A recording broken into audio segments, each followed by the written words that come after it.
Hello everyone, welcome to EduTap. So as we know that IFSCA Grade A Phase 1 is on 11th of October and we have around 28 to 29 days in our hand. So it makes a lot of sense if we are able to manage our time in a judicious manner, and keeping that in mind we are sharing this study plan with you, and we have tried our best to make this study plan as realistic as possible so that it is easier for you to implement it, right?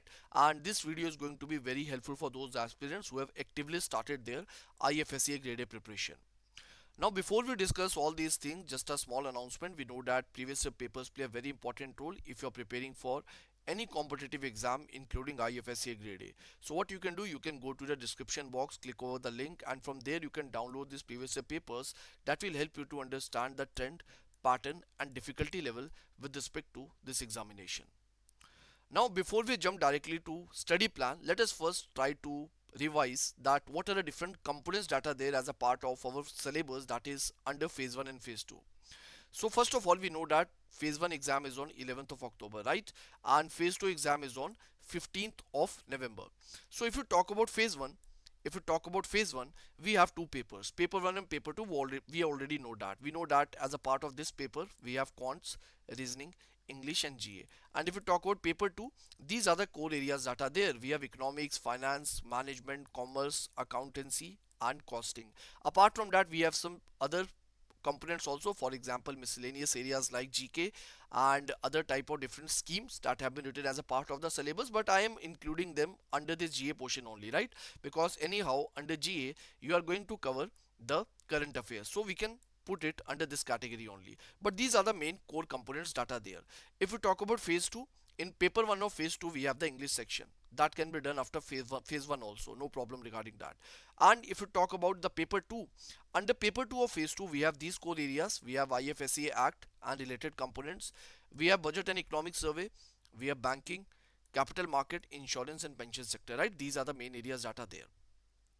Now basically there would be three types of students. First type of students who are fully prepared for phase 1, right? They don't have any difficulty, maybe because they have been preparing for this exam for a long time, or they have the experience of giving multiple regulatory bodies examinations. For example, just now if you have prepared for PFRDA, so you would be comfortable with these components up to a huge extent. Or maybe if you are somebody who is preparing for RBI grade B examination for a very long time, right? So you would be comfortable with these areas. So these are, I would say, the category 1 students, right?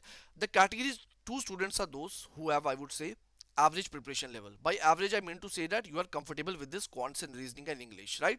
You are already comfortable with quants, reasoning, English because maybe you have been preparing for different regulatory bodies examinations for a long time, and maybe you are somebody who is a UPSC aspirant, so you have a good command over these areas like economics or some components of finance, and I would say okay not management, ये UPSC में आप नहीं पढ़ते हो, but क्यूआरई पे आपके ठीक ठाक कमांड है and you are able to manage that, right? So these are, I would say, these are the those students who have average level preparation.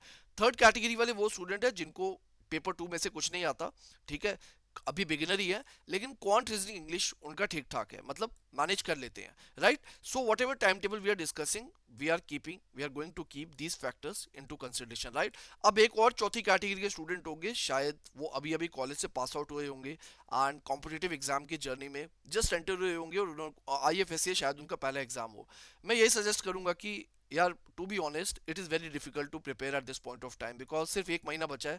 Quants पढ़ना, रीजनिंग पढ़ना, इंग्लिश पढ़ना और इन सब कंपोनेंट्स पे ठीक ठाक होल्ड बनाना थोड़ा चैलेंजिंग हो सकता है. बट हाँ, अगर आपको ऐसे हो जो जिसकी कुछ बैकग्राउंड है, फाइनेंस में आपकी बैकग्राउंड है और आपको ऐसे हो जो बैंकिंग जैसे एग्जाम की पहले से थोड़ी तैयारी कर रहा था, ठीक है, तो क्वांट्स रीजनिंग इंग्लिश पे थोड़ी ग्रिप है और थोड़ा इसका बेसिक एरिया आप जानते हो, तो तब भी आप एंटर कर सकते हो. बट अगर आप बिल्कुल ही नहीं हो तो फिर आई एम सॉरी टू से आप थोड़ा सा लेट हो गए हो, right? So try to put your energy in those areas where you have more chances of selection, right? So अभी टाइम बहुत ही कम बचा हुआ है, तो थोड़ा चैलेंजिंग हो जाएगा आपके लिए.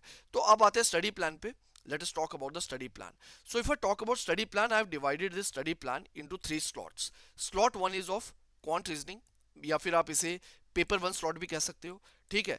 The second slot is of current affair and the third slot is of paper 2. Paper 2 कौन सा? Paper 2 of phase 1, right? Not phase 2, phase 1 की बात हो रही है यहाँ पर. So when we talk about slot number 1, if you talk about day 1 to day 12, आपके पास कितने दिन है? आपके पास है अराउंड 28 से 29 दिन, या ये video I think 12th of सितंबर को आज ही आ जाएगी. तो अगर आप 13 को भी से देखते हो तो 28 दिन फिर भी आपके पास होंगे, राइट।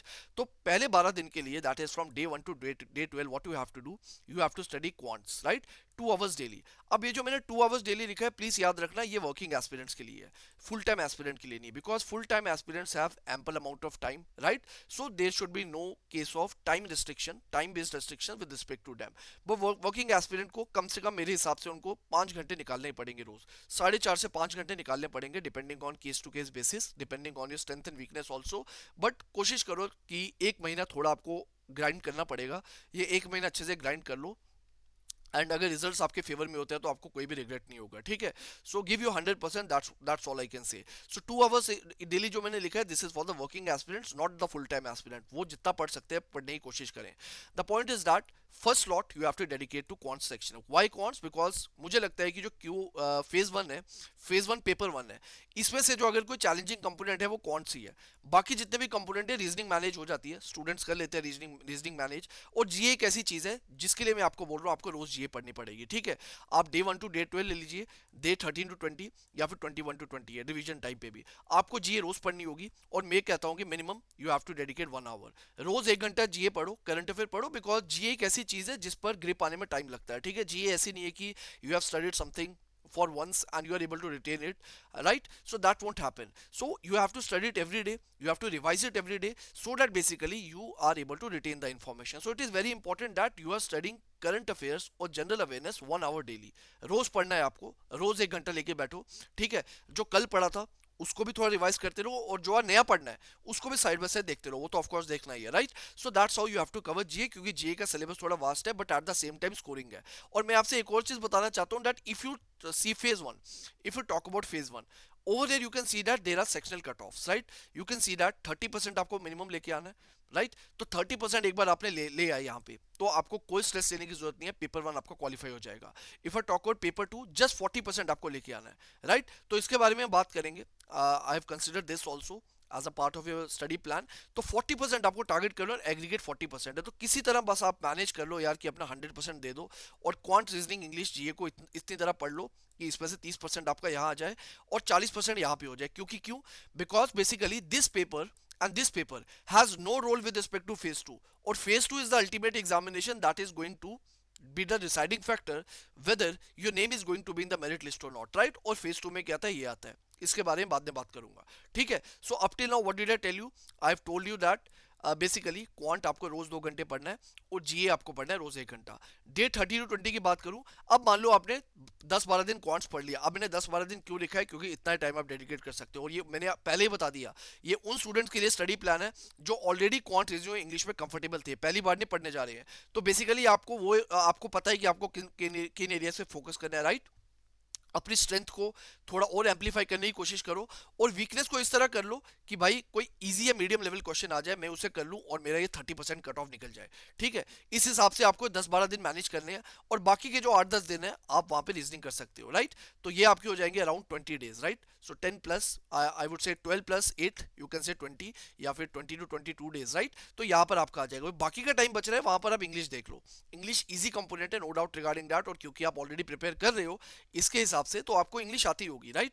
तो बस आपको क्या करना है, कुछ आपके अगर वीक एरियाज हैं जो आपको लगता है प्रॉब्लम दे सकते हैं मुझे एग्जाम में, थोड़ा उनको रिवाइज कर लो।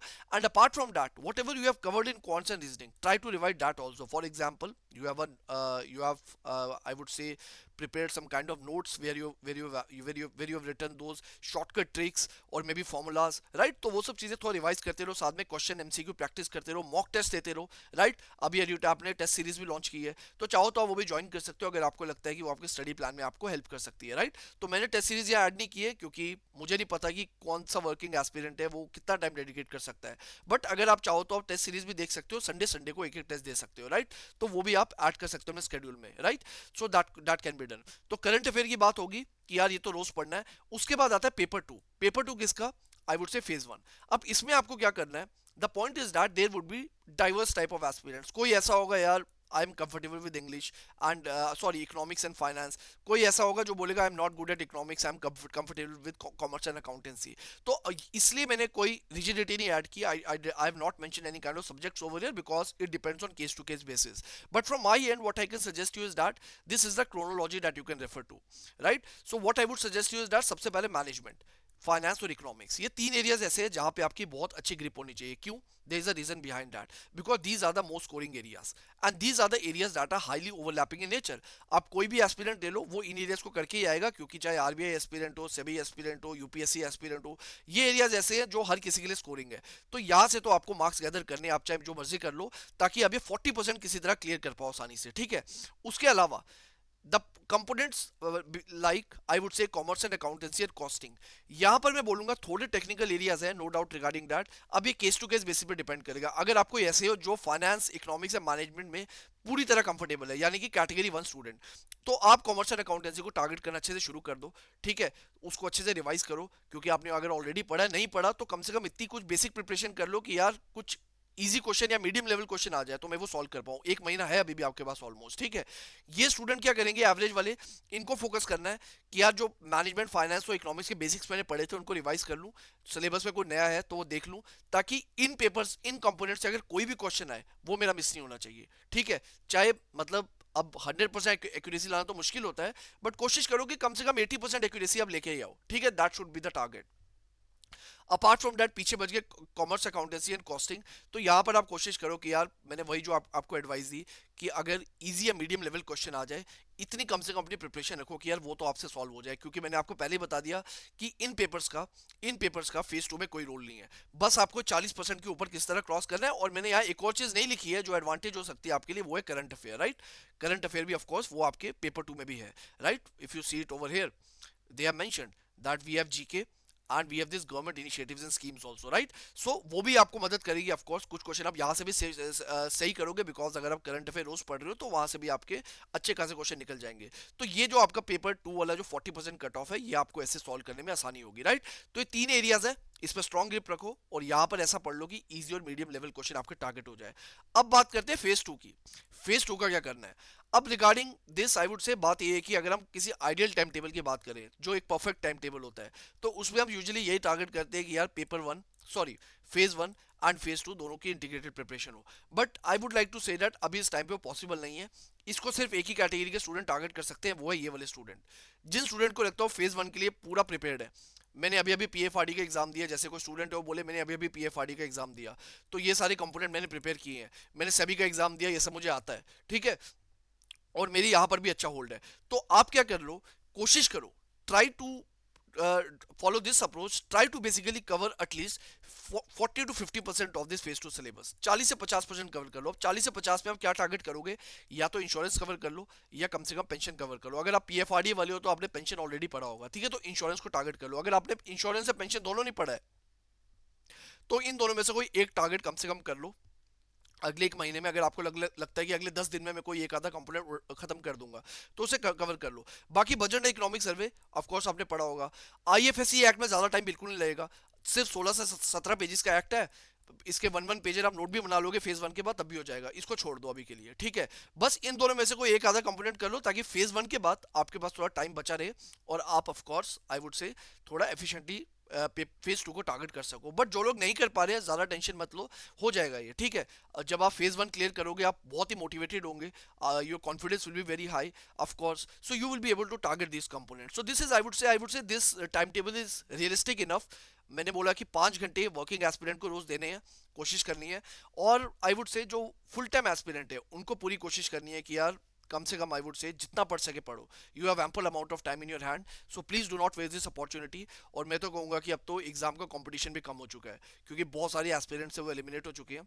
आई mean of course this is unfortunate as a mentor, because बहुत सारे लोग थे जिनकी एक्सपेक्टेशन थी एग्जाम से, बट आप लोग के लिए अच्छी बात है जो जो आई वुड से एलिजिबल है, क्योंकि कंपटीशन कम हो सके, सो हो चुका है, तो so do not leave any stone unturned, right? So I hope it is clear to you. So now let me also tell you that how EduTap can help you as a part of your preparation. So basically, we have recently launched the test series with respect to IFSCA grade A. So you can see, if you want to have access to test series for phase 1 solely, so we have this also. If you want to have test series for both phase 1 and phase 2, we have this separate component, and we have this third test series that is exclusively for phase 2 preparation. So based on your level of preparation, you can opt for any of the test series. You will be getting chapter wise test, full length test, ये सब आपको मिलेंगे. अगर आपको detail देखनी है तो यहाँ पर brochure है, you can download it, right? So you can see it over here, that what are the details, how it is going to be conducted, right? So these are the tests that are there with respect to different components. Now, apart from that, this is the coupon code that you can apply, which is code 70, and you can avail the 70% off, and this is the price that you at which you can avail it, right? Apart from that, there are different courses also. If you want to avail video courses for phase 2 or maybe for phase 1 and phase 2, you can check it out. And if you want to test the demo lectures with respect to these courses, whether they suit your preparation style or not, for that purpose, we have this 15-day starter pack also. You can go through it, which is free of cost, which will provide you a limited version of that, and through this you can get an idea that how up to what extent our content can help you. So that is it from my end. Thank you so much and all the best. If you have any question, doubt, query, do let me know in the comment box. So thank you so much and all the best for your examination.